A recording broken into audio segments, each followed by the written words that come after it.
Well, after seeing that ad, here's what MSNBC's official Twitter account put out there. Quote, maybe the right wing will hate it, but everyone else will go, "Aw, the adorable new Cheerios ad with the biracial family," unquote.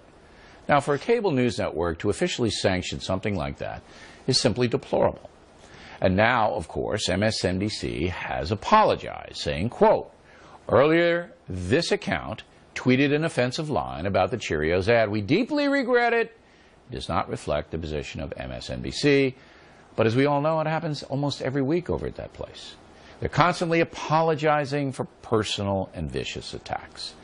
Joining us now from Washington, Laura Ingraham, who herself is the head of a mixed-race family. Now, they fired the person who tweeted that. Yeah. But, you know, I don't even think it's that person's fault, and here's why. The culture over there, we just finished talking about how the culture is keeping African Americans in some areas poor. And the culture over there is, let's hate conservatives. That's what it is. Yeah, I think it's a one-upsmanship that's going on over at MSNBC. It seems like every week we're talking about another controversy over there. Someone says something really boneheaded, hateful, vile. Remember, it was the Christmas card, the Romney Christmas card a couple of weeks back, where something doesn't belong there, and I think that was on one of the cables. I think it was MSNBC. Yeah, it was MSNBC. It was the black child that had been adopted by the Romney family in the picture, and then they made fun. But look, you have been a victim of it. We're not going to go over that. We're not going to. Everybody knows.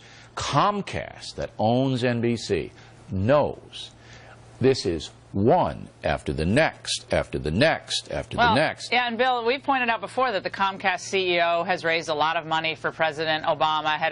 But he can't lie. That's Roberts, right? He doesn't like this stuff. I'm sitting here just aghast. If you don't like it, Bill, then why? If they don't like it, then why does it continue? So if this would never happen, okay? This would never happen at a place like Fox. This wouldn't be a culture where you know, you disagree, you have disagreements, but it doesn't rise to this level. I will tell you, Bill, I think what's going on here is the more desperate the left becomes, the more it becomes obvious that liberalism just isn't working, the more vile and vicious they turn. And I don't think they can even stop themselves. It's like a Pavlovian response. Otherwise, they're going to have to talk about how the country is turning against Obamacare and Obama's policies, and they don't like what he's doing to the country. They can't do that. So it's, okay, they're racist, they don't like brown-skinned people, immigration, opposition is all racist. I mean, this is where it's all going to go because they have nothing else. They're out of tricks in their bag of tricks. And this is the last card. They always drop it. And I'm glad Phil Griffin apologized. But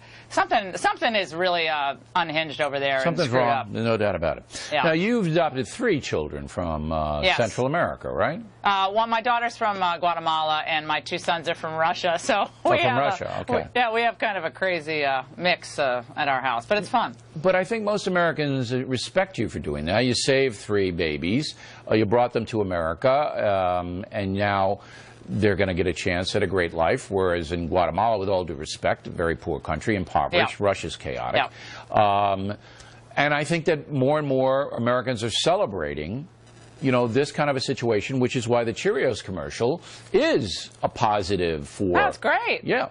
And why can't we just all be happy? There's actually a family. Why does it have to be used that way? Right.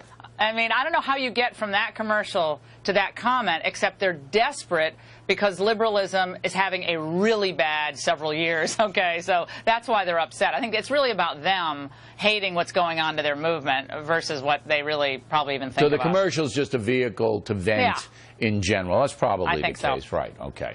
All right, Laura, thanks very much.